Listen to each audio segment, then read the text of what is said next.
ഞാൻ സ്വയമേ കീഴടങ്ങിയതാ. എനിക്ക് രക്ഷപ്പെടാൻ ഒരുപാട് മാർഗമുണ്ട്, ഞാൻ രക്ഷപ്പെട്ടില്ല. ഞാൻ സ്വയമേ കീഴടങ്ങിയതാ. ഞാൻ പിന്നെ സ്വയമേ വൈകിട്ടാണ് ഞാൻ അറിയാൻ സംഭവം പറഞ്ഞപ്പോൾ ഈ പറയുന്നത് ശരിയാണോ? വണ്ടി ഇടിച്ച സ്പോട്ടിൽ ആളിനെ കഴുത്തേക്ക് ഒരു പിടിച്ച് ഇറങ്ങി വരാൻ മറ്റവന് പറഞ്ഞപ്പോൾ ഞാൻ വണ്ടി എടുത്തിട്ട് പോകുന്നത്. അവൻ അന്ന് പറഞ്ഞില്ല വണ്ടി അടി ആളുണ്ടെന്ന് പറഞ്ഞിരുന്നെങ്കിൽ ഞാൻ വണ്ടി അവിടെ നിർത്തിയേനെ. എന്തൊരു നിഷ്കളങ്കനാണ് അജ്മൽ, പാവ മനുഷ്യൻ അല്ലേ? അത് പറഞ്ഞത് കേട്ടില്ലേ? ആരെങ്കിലും പറഞ്ഞിരുന്നെങ്കിൽ വാഹനത്തിനടിയിൽ ആളുണ്ടെന്ന് പറഞ്ഞിരുന്നെങ്കിൽ വാഹനം എടുക്കില്ലായിരുന്നു എന്ന് പറയുന്നു. ജനങ്ങൾ മുഴുവൻ എന്താ പറഞ്ഞത്?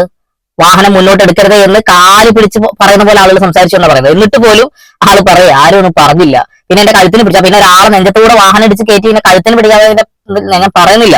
അപ്പൊ ഭയങ്കര നിസാരമായി ഊരിപ്പോകാൻ കഴിയുമെന്നുള്ള വിചാരാ എന്നിട്ട് പറയുന്ന ഡയലോഗുകളാ. നിങ്ങൾ ഞാൻ പറഞ്ഞ കുറച്ച് കാര്യങ്ങളൊന്ന് കേട്ടോ. അവനെന്നെ മർദ്ദിക്കാനാണ് നോക്കിയത്, എന്നിട്ടും പുറകെ വന്ന് എന്നെ മർദ്ദിച്ചത് പോലീസിന് പിടിച്ചുകൊടുക്കാനല്ല. ഞാൻ അവിടെ രക്ഷപ്പെട്ടിട്ട് ഓടി. പിന്നെ ഒരാളെ ഇടിച്ച് നേരത്തൂടെ വാഹനം എടുക്കലേ എന്ന് പറഞ്ഞിട്ട് അതിന്റെ മുകളിലൂടെയും കൊണ്ടുപോയ ആള് പിന്നെ നിന്റെ പിന്നാലെ പിടിച്ച് പൂജിച്ച് നിന്റെ കാലിൽ കുറച്ച് വെള്ളം ഒഴിച്ച് അത് കഴുകി വൃത്തിയാക്കി തരണമെന്നാണ് മായ നീ പറയുന്നത്?